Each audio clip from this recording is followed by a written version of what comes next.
Hello, this is the Joy of Reading, and after a long time, welcome back to another episode of my Dante series.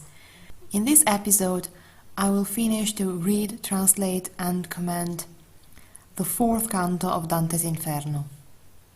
In the last episode, Dante and Virgil visited the so-called Limbo, a region of hell where the sinners or prisoners were not exactly punished, and their only punishment was that they were not allowed to reach purgatory and ultimately heaven.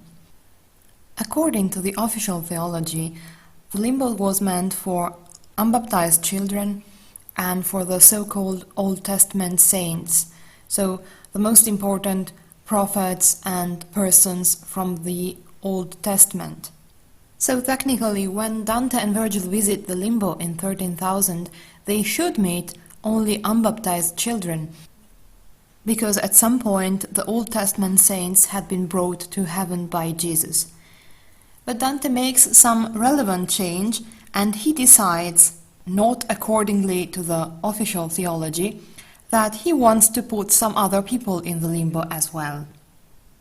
So while visiting the limbo, Dante spots some people who are not supposed to be there because they are adults, and he asks Virgil who they are.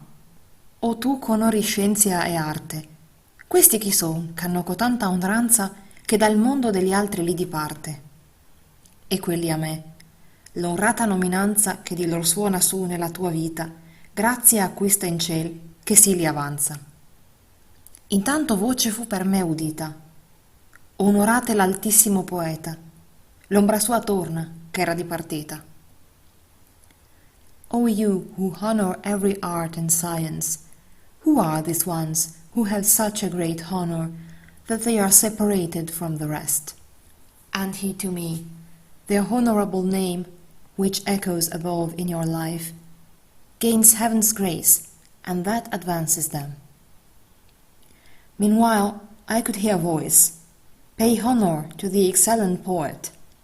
His shadow, which had departed, comes again. So Dante asks Virgil who these sinners are and why they are allowed to be separated from the other sinners, and Virgil explains that it is because of their honorable name. You might notice that the word honor or honorable returns 4 times in these 9 verses. I decided to translate it this way in English because Dante writes the same word in Italian for 4 times. And in the last 3 verses, someone says that Virgil, the excellent poet who had departed, has now come back. But we still don't know who these people are. Poi che la voce fu restata e queta, vidi 4 grand'ombre a noi venire, sembianza avevan né trista né lieta.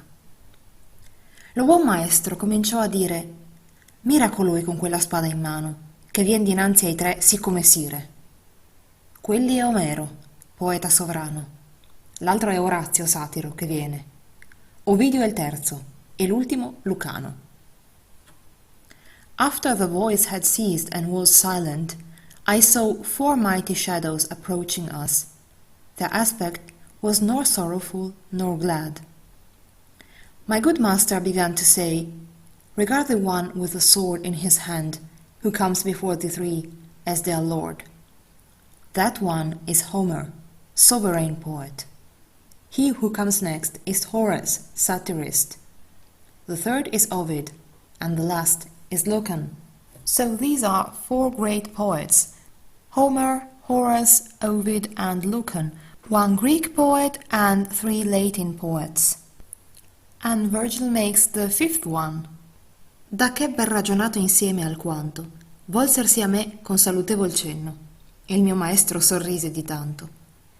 E più d'onore ancora assai mi fenno che si mi fecer della loro schiera, sì che io fui sesto tra cotanto senno. Così andammo infino alla lumera, parlando cose che il tacere è bello, sì com'era il parlar con la dovera. After they had talked together for a while, they turned to me with a nod of greeting, and my master smiled, witnessing this. And they made me the great honor of welcoming me among their rank, so that I was the sixth among such intellects.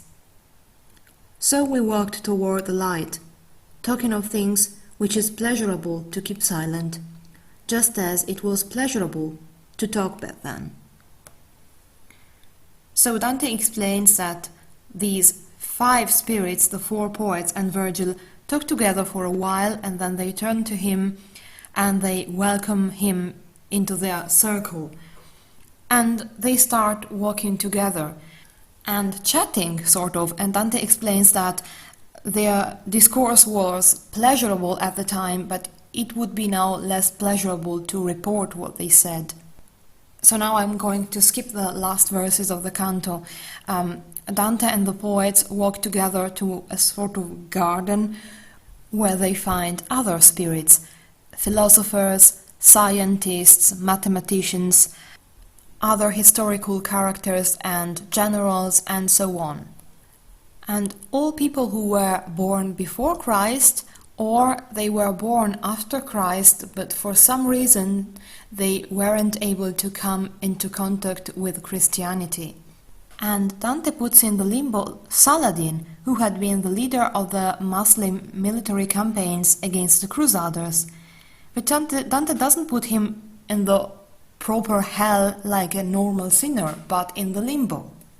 So all of this might sound like an unimportant detail, but I think it is very relevant, because those people are not unbaptized children. They are not Old Testament saints. They are not related with Christianity or with religion, and many of them had ideas that clashed with the Christian beliefs anyway. But Dante decides not to put them in hell like the official theology would have prescribed, because he thinks that the contribution they gave to mankind and the role they played in the history of mankind, it's too important for them to end up in hell. In the proper hell where they would be punished. So of course they are banned from heaven and from purgatory, but they are not punished either. So Dante finds this creative solution to honor great spirits who were not Christian or linked with religion in any way. And this is an immense exercise of free thinking. So that's all for today. In my next video I will start reading, translating and commenting the 5th canto of Dante's Inferno. That is to say, the first canto where we meet real sinners who are really, actually punished. So in the next canto we will meet the lustful. Thank you for listening. Remember to subscribe to my channel and my Facebook page if you are interested in my Dante series or in my other contents and videos. Goodbye.